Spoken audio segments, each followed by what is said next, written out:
샬롬 출애굽기 강의 22번째 복음성가 눈을 열어 주를 보라 찬양하면서 시작하겠습니다.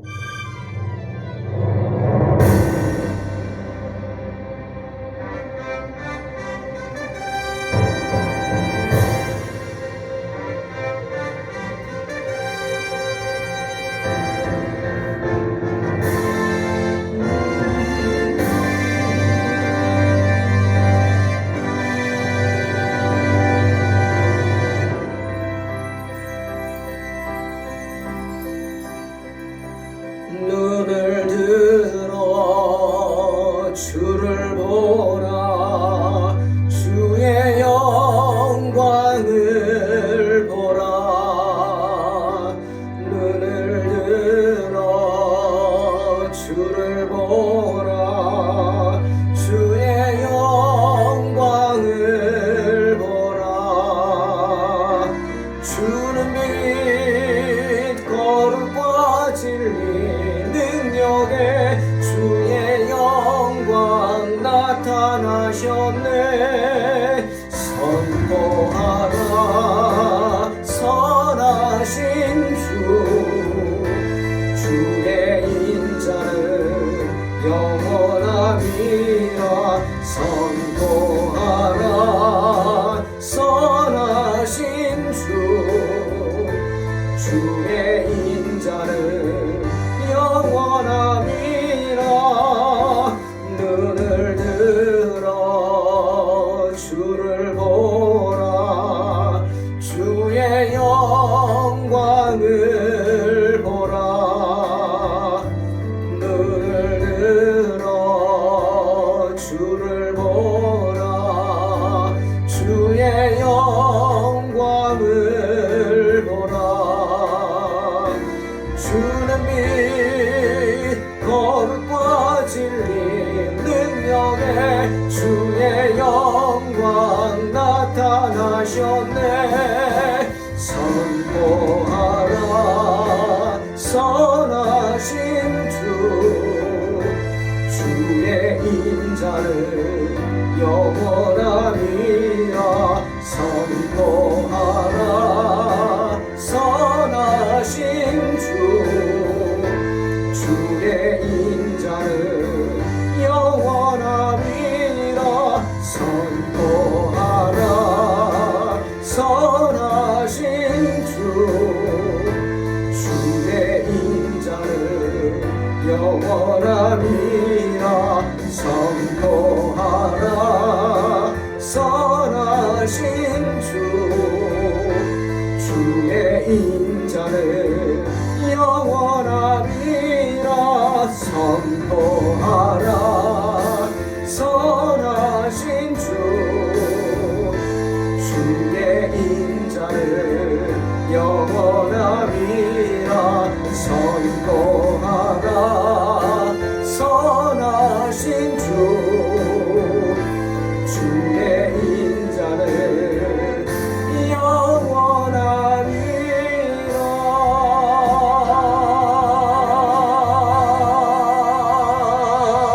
영원함이라 아멘. 주님의 인자는 영원한 줄로 믿습니다. 출애굽기 6장 10절로 13절 말씀 봉독합니다. 여호와께서 모세에게 말씀하여 이르시되 들어가서 애굽 왕 바로에게 말하여 이스라엘 자손을 그 땅에서 내보내게 하라. 모세가 여호와 앞에 아뢰어 이르되 이스라엘 자손도 내 말을 듣지 아니하였거든 바로가 어찌 들으리이까. 나는 입이 둔한 자니이다. 여호와께서 모세와 아론에게 말씀하사 그들로 이스라엘 자손과 애굽 왕 바로에게 명령을 전하고 이스라엘 자손을 애굽 땅에서 인도하여 내게 하시니라. 아멘. 오늘 본문은 하나님께서 모세에게 다시금 그의 사명을 일깨워 주시면서 파송하시는 장면입니다. 두 번째 파송이죠. 호렙산에서 이미 모세를 파송하셨습니다. 그런데 왜 또 파송하실까요? 왜 파송의 말씀을 또 모세에게 하실까? 그것이 바로 모세의 문제입니다. 그리고 오늘날 우리의 문제이기도 한 것 같습니다. 그 문제가 뭔지 한번 살펴봅니다. 모세는 하나님의 뜻에 따라서 유대인임에도 불구하고 애굽의 왕자로서 호사를 누리면서 40년의 시간을 보냈습니다. 그리고 그것 또한 하나님의 뜻이겠죠. 유대인인 것이 밝혀져서 애굽에서 쫓겨나서 미디안 광야에 가서 멀리 거기서 이드로란 사람, 장인이죠. 양을 치면서 또 40년의 시간을 보냈습니다. 이제 80이 된 늙은 모세. 하지만 하나님은 역시 하나님의 뜻입니다. 당신의 뜻에 따라 80세의 늙은 모세를 부르셨습니다. 그리고 사명을 맡기시면서 다시금 애굽으로 보내십니다. 지난 80년간을 모세는 이유도 모른 채 이집트의 애굽의 그 왕자로도 살았고 또 쫓겨나서 이드로의 보호를 받으면서 좋게 말하면 처가살이를 하면서 사람들의 비웃음을 당하는 마치 롤러코스터를 타는 듯한 인생을 보냈습니다. 그리고 이제 나는 내 인생은 끝이라고 생각할 때쯤 80의 나이에 하나님을 그제서야 만납니다. 아는 것과 만나는 것은 다르죠. 그렇죠? 이제서야 하나님을 개인적으로 만납니다. 하나님이 불러주셔서 하나님의 부르심을 받은 거죠. 그러니 아마도 호렙산에서 주의 부르심을 받을 때 모세의 마음은 매우 심란했을 겁니다. 하나님을 만나는 놀라운 일을 경험했죠. 기적을 체험했습니다. 그래서 하나님을 향한 두려움도 있었겠지만 미디안에서의 그 양치기로서 40년의 시간 그의 발목을 잡았죠. 자신은 인생의 패배자라 낙오자라 생각했습니다. 그런 생각들이 모세를 매우 초라하게 만들었을 것입니다. 그러니 죽을 뻔하다가 가까스로 도망쳐서 애굽으로 다시 간다는 것이 도망쳐 나온 그 애굽으로 간다는 게 쉽겠습니까? 때문에 몇 번의 주님의 당부에도 부탁에도 거절하고 또 지팡이가 뱀으로 변하고 손에 문둥병이 생겼다 없어지는 그런 놀라운 기적을 2번이나 체험하고도 못 간다 하는 것입니다. 그런데 모세가 사명을 감당할 수 없다고 한 가장 큰 변명거리는 뭐냐? 바로 나는 입이 둔한 자입니다 라는 말입니다. 무슨 말이죠? 나는 말이 어눌한 자라는 것입니다. 말을 더듬고 못한다는 것이죠. 여러분, 이집트의 왕자로 그렇게나 당당했던 모세가 어떻게 이렇게 되었습니까? 바로 미디안에서의 그 40년의 시간이 모세를 그렇게 만든 겁니다. 패배의식이죠. 자괴감일 것입니다. 왕자였으면 뭐합니까? 지금은 자기 양도 아니고 이 장인의 양을 치는 처가살이를 하면서 정말 아내한테 꼼짝도 못하고 정말 아내 십보라가 얼마나 거센 여자입니까? 그러면서 40년의 시간 광야에서 양만 바라보고 사니 말할 상대도 없죠. 생각을 할 수가 있겠습니까? 그냥 멍하니 그러니 입이 어눌하다는 말이 틀린 말은 아니죠. 자괴감입니다. 하나님의 자녀로서의 당당함은 잃어버렸어요. 그런데 하나님이 그를 부르셔서 애굽으로 달래서 때로는 기적을 보여주고 때로는 하나님이 화도 내시고 아론을 붙여주시고 보내셨어요. 그렇게 어떻게 와서 중간에 또 어려움도 있었죠. 가족들은 떠나버리고 혼자서 갑니다. 아론이 찾아와서 그나마 같이 갔죠. 그래서 바로 앞에 서서 하나님의 말씀을 선포했습니다.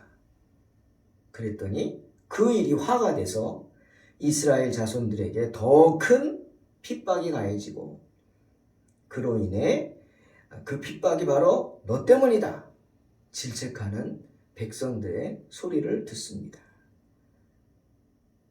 원망하는 소리를 듣죠. 이스라엘 백성들의 절규를 듣죠. 그리고 낙심하는 겁니다. 자, 낙심한 채 있는 모세. 하나님이 그러고 있지 말고 다시 가서 바로에게 말씀을 전하라고 다시금 부르신 겁니다.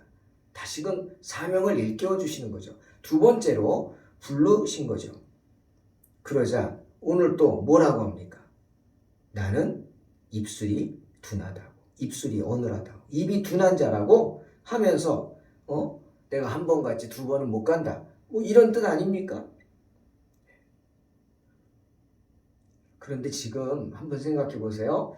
누가 선지자가 와서 뭐 전하고 그게 아닙니다. 지금 모세는 하나님과 맞닥뜨리고 만나서 함께 이야기하는 거예요. 명령도 누굴 통해서 받는 게 아니라 모세가 하나님으로부터 직접 듣습니다. 하나님을 직접 만났고 하나님의 음성을 직접 듣고 있습니다. 그리고 언제나 그 손에 뭐가 있어요? 하나님의 지팡이 손에 잡고 있어요. 그런데 여전히 핑계를 대며 할 수 없다고 하는 것입니다. 여러분, 모세가 이렇게 된 이유가 뭘까? 고민을 해보죠. 고민하면서 저도 한 두 가지 정도가 생각이 났습니다. 하나는 뭐냐? 모세가 내가 누군지 모르는 거예요. 자신의 존재 이유를 모르는 겁니다. 쉽게 말하면 자기 가치를 모르는 거예요. 네? 여러분, 사람이 자기의 존재 가치를 모르면, 자기를 귀하게 여기지 못하면 막 굴르죠. 네? 막 삽니다. 자기의 존재 가치를 모르는 사람들이 함부로 세상을 살아갑니다. 또 하나는 이유가 뭘까? 생각해 보니까 하나님의 일을 내가 한다고 생각했기 때문에 나는 이제 더 이상 못한다 라고 하는 겁니다. 나는 입이 어눌하다 그 말이죠. 입이 둔하다, 나는 이제 못한다 이거죠. 내가 했는데 나는 이제 못한다고. 한 번을 했지 두 번 못한다. 여러분, 전도서 5장 18절에서 솔로몬이 사람의 존재 이유에 대해서 이렇게 말씀하시죠. 우리가 하나님 맡겨주신 이 인생을, 이 세상을 어떻게 살아야 하는지 말씀하시는 거예요. 사람이 하나님께서 그에게 주신 바 그 일평생에 먹고 마시며 해 아래에서 하는 모든 수고 중에서 낙을 보는 것이 선하고 아름다움을 내가 보았나니 그것이 그의 몫이로다. 창조주 하나님께서 우리에게 주신 이 세상에서의 삶은 아쉽게도 짧습니다. 강건하면 70, 80이라고 말하죠. 덧없다는 것입니다. 안개와 같다고 표현도 하잖아요. 짧다는 거죠. 하지만 짧아도 그것은 하나님께 허락받은 것입니다. 그러니 어떻게 살아야 돼요? 최선을 다해서 애를 쓰고 수고해서 먹고 마시면서 살아야 합니다. 그런데 솔로몬은 가장 멋지게 사는 방법이 뭐냐? 모든 수고 중에서 낙을 보며 사는 것이다. 이렇게 말하고 있어요. 낙을 본다. 그것이 선하고 아름답다. 여러분, 여기서 낙을 본다고 했을 때 낙이 뭘까요? 놀랍게도 히브리어로 이 낙이란 단어를 토브를 쓰고 있습니다. 토브를 낙이라고 번역했어요. 우리가 잘 아는 단어죠. 하나님이 제일로 좋아하시는 완전한 의미의 단어가 토브입니다. 뭐예요? 하나님이 세상을 창조하시고 여섯째 날까지 다 창조하시고 나서 안식하시기 전에 하나님이 만드신 것을 바라보고 토브 말씀하셨어요. 와, 참으로 아름답다. 그 뜻입니다. 그러니 우리가 하나님이 맡겨주신 우리 인생을 가장 멋지게 사는 방법은 뭐냐? 낙을 보며 사는 것인데, 즉 하나님이 보시기에 아름답다 하는 것들을 이루면서 살아야 된다는 거예요. 예? 그것이 무엇입니까? 하나님이 아름답다고 생각하는 것, 그것이 무엇일까요? 바로 하나님이 우리에게 주신 사명입니다. 사명. 이걸 또 달란트라고 할 수 있죠. 하나님에게 나에게 주신 은사. 그 은사를 찾고 개발해서 발휘하면서 살아가야 되는 거예요. 사명이 뭐냐? 이 세상을 살면서 이루기를 원하시는 하나님의 일입니다. 우리가 이루기를 원하는 하나님의 일. 그러니 우리는 어떤 환경에서도 하나님께서 우리의 삶 가운데 부탁하신 그 사명을 이루어가는 삶을 살아야 합니다. 이사야가 43장 21절에서 분명히 말하죠. 이 백성은 내가 나를 위하여 지었나니 나를 찬송하게 하려 함이니라. 우리의 존재 이유를 분명히 말합니다. 우리의 존재 이유가 뭐예요? 하나님을 찬양하면서 살아가는 거예요. 그러니 하나님의 자녀라면 아무리 힘들어도 하나님이 맡겨주신 그 사명을 이루도록 애써야 합니다. 그런데 지금 모세는 잊었어요. 내가 누군지. 자기가 하나님의 자녀임을 잊었어요. 그러니 사명도 있고 감당하지 못하겠다고 불평하는 것입니다. 그것이 첫째 이유죠. 내가 누군지 모르는 거예요. 또 하나 이유. 모세가 애굽으로 갈 수 없다고 한 이유. 입술이 어눌하다. 예? 입이 어눌하다. 즉, 이게 뭡니까? 내가 말을 잘 못합니다. 왜 이런 말이 나오죠? 하나님의 일을 내가 한다고 생각하기 때문에. 하나님의 일을 내 힘으로 해야 되는데 나는 말 못해서 내가 못한다. 이렇게 말하는 거예요.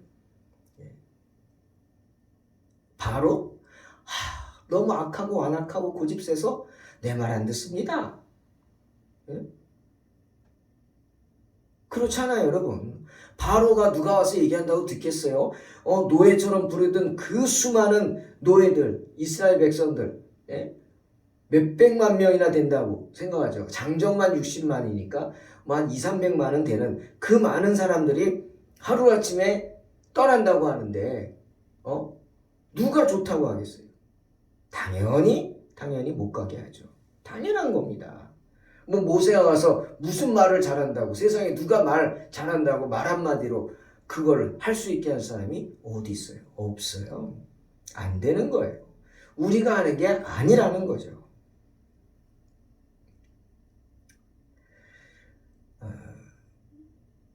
모세가 마술 같은 기적, 이 기적을 바로는 마술이라고 생각했어요. 지팡이가 뱀이 되는 거. 그러니까 애굽의 술사들을 부르잖아요. 너희도 해라. 그때 애굽의 술사들도 자기들 지팡이 던지니까 뱀이 됐잖아요.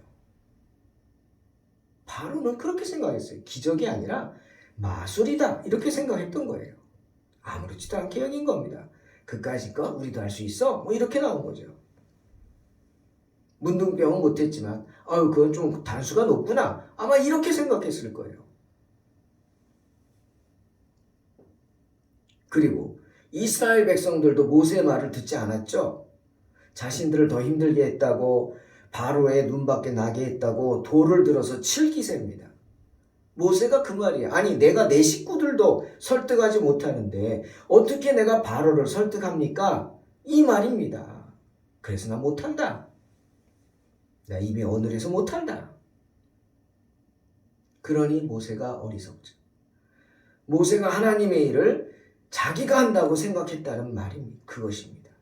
자기가 말로 설득해야 되고, 자기가 말로 백성들을 설득해야 되고, 자기가 한다고 생각했기 때문에 모세는 난 못한다 한 겁니다.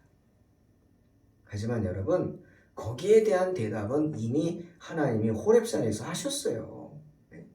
너 말 못한다 그랬지? 말 잘하는 형 아론을 붙여주셨어요. 그렇죠? 그리고 하나님이 분명히 말씀하셨어요.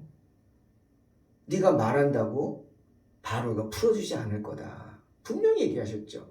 내가 그 애굽에 여러 번에 걸쳐서 이적을 베푼 후에야 바로가 포기하고 보낼 것이다. 얘기하셨어요. 근데 그 말은 귓등으로 들었나? 내가 한다고 생각하고 난 할 수 없다고 하는 어리석은 모습이 보입니다. 때문에 하나님이 다시금 모세를 부르신 거예요. 다시 내 앞에 서라. 너만 오지 말고 아론도 데리고 와라. 왜?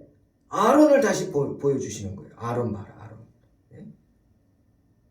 호렙산에서는 40년 동안 얼마나 힘들었어. 불쌍한 마음에 모세를 달랬습니다. 그죠? 달랬어요.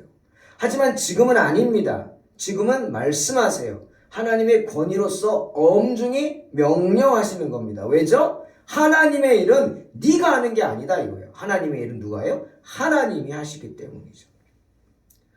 모세의 지팡이가 뱀이 됐어요? 모세가 한 겁니까? 아닙니다. 하나님이 하신 거예요. 모세가 손에 넣었더니 문둥이병이 나오고 손에 넣었더니 치료됐어요? 모세가 한 거예요? 모세의 손이라고? 아닙니다. 하나님이 하신 거예요. 때문에 지금은 하나님의 권위로서 모세에게 명령하는 겁니다. 그런데 바울이 디모데에게도 명령합니다. 아마 디모데도 나이가 어리고 또 디모데가 섬겨야 하는 교회들의 또 아주 거센 교회였나 보죠. 사람들이 거세고 그래서 디모데에 그러잖아요. 내 연소함을 업신여기게 하지 말라고. 여러분 하나님의 사람들은 주의 종이 아무리 어려도 업신여기면 안 됩니다. 내가 더 잘난 것 같죠. 내가 더 인생도 오래 살고 나이도 많고 내 손잡벌 대고 뭐 그렇다고요? 그런 분이 있어요. 내 손잡벌 대고 어쩌고 저쩌고. 그러지 마세요. 그래도 하나님이 세우신 종입니다. 당신의 손자는 안 세웠어요. 이 사람은 세웠어요. 하나님이 종으로. 그러니까 그런 말 하면 안 되는 거예요. 바울은 디모데에게 하나님의 사명을 줄 때 그렇게 말씀하셨어요. 디모데후서 4장 1절. 하나님 앞과 살아있는 자와 죽은 자를 심판하실 그리스도 예수 앞에서 그가 나타나실 것과 그의 나라를 두고 엄히 명하노니 이렇게 말합니다. 하나님의 권위로 명령한다는 거예요. 너에게 명령하는 건 내가 아니라 하나님이다 그 말이죠. 하나님의 이름으로 한다는 거예요. 산자와 죽은 자를 심판하실 하나님의 권위로 명령한다. 그러니 어떻게? 무조건 순종해야 되는 겁니다. 순종밖에 없습니다. 사랑하는 성도 여러분, 로마 감옥에 갇혀 죽음을 얼마 남겨두지 않은 시점에서 마지막 순간까지 자기 사명을 감당하고자 흔들리지 않고자 바울은 이렇게 고백하죠. 사도행전 20장 24절. 내가 달려갈 길과 주 예수께 받은 사명 곧 하나님의 은혜의 복음을 증언하는 일을 마치려 하면은 나의 생명조차 조금도 귀한 것으로 여기지 아니하노라. 하나님이 맡겨주신 사명을 감당하는 데는 이처럼 자신의 생명조차도 귀히 여기지 않는 그런 믿음 필요합니다. 정말 필요하죠. 하지만 그런 것은 정말 특별한 경우에 순교자의 축복이 허락된 사람에게 주어진 축복이죠. 누구에게나 허락된 축복이 아닙니다. 하지만 우리에게는 매일매일의 삶 속에서 허락된 복이 있어요. 그게 뭐냐? 하나님의 자녀로서의 자존감을 갖고 살아가는 겁니다. 하나님의 자녀로서 낙심하지 말고 어려운 현실에서 하나님의 능력을 의지하는 믿음을 갖는 것입니다. 그것이 필요합니다. 바울이 빌립보서 4장 13절 말씀하시잖아요. 유명한 말씀. 뭐라 그래요? 내게 능력 주시는 자 안에서 내가 모든 것을 할 수 있느니라. 아멘. 그것입니다. 하나님의 자녀로서의 자존감을 가진 사람은 담대하게 선포할 수 있어요. 할 수 있거든이 무슨 말이냐? 믿는 자에게는 능치 못할 일이 없느니라. 내게 능력 주시는 자 안에서 내가 모든 것을 할 수 있느니라. 믿음대로 될지어다. 이런 믿음으로 맡겨진 인생 승리하시기를 주의 이름으로 축원합니다. 기도하겠습니다. 하나님 감사합니다. 언제나 주님의 은혜 가운데 거하기를 원합니다. 주님, 우리의 부족함을 아시지만 우리를 책망치 않고 정말 우리를 위해 기도하시며 어찌하든 우리를 세우려고 하시는 그 은혜 감사합니다. 하나님, 정말 하나님의 자녀로서의 자존감을 세우게 하시고 갖게 하시고 하나님의 일을 할 때 내가 하는 게 아니라 하나님의 하심을 믿고 주만 바라보게 하여 주시옵소서. 오늘도 능력 주시는 하나님을 의지하며 예수님의 이름으로 기도하옵나이다. 눈을 들어 주를 보라. 영광의 왕을 보라. 여호와께 감사하라. 그는 선하시며 그 인자하심이 영원하미로다.